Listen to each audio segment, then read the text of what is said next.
প্রবাসীর কষ্ট কি বুঝবা? অনেকে মনে করে যে প্রবাসী রাস্তাঘাটে টাকা পয়সা থাকে, এই যে দেখো চাইতেছে সবাই নিজ নিজ রুমে সেহরি খাওয়ার জন্য।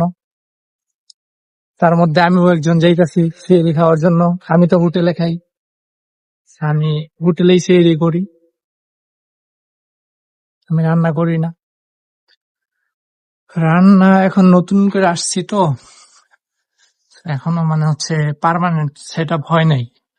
পার্মানেন্টলি যেখানে মানে হচ্ছে সেট হয়ে যাবো, যেমন এই জায়গায় আমি থাকবো না বেশি দিন। দাম্মামে আছি এখন, দাম্মামে বেশি দিন থাকবো না।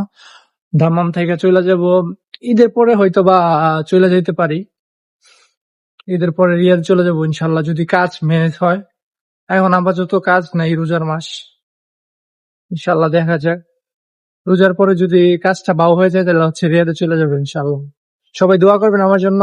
যাচ্ছি আমি হোটেলের দিকে, আমার রুম হচ্ছে ডাইনে।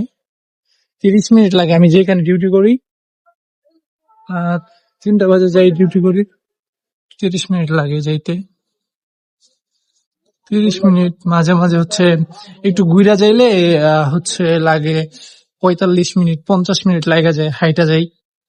গাড়িতে যাইলে তো আর হইব না, কারণ ইনকামই করে হচ্ছে 20-30 টাকা।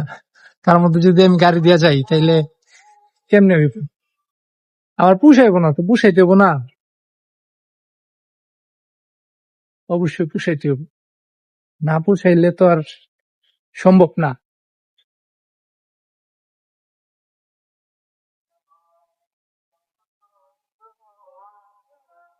সবাই লাইক কমেন্ট শেয়ার করবা, বেশি বেশি লাইক কমেন্ট করবা, বুঝছো?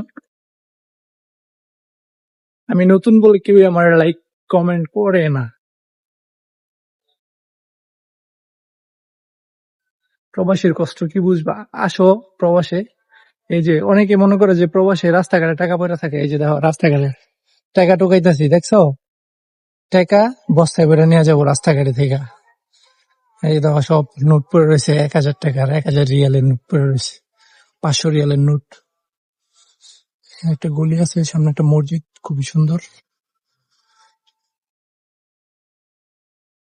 বাই বাই গাইস, এখন সেহরি খাইতে যাব, দেখা হবে নেক্সট ব্লগে।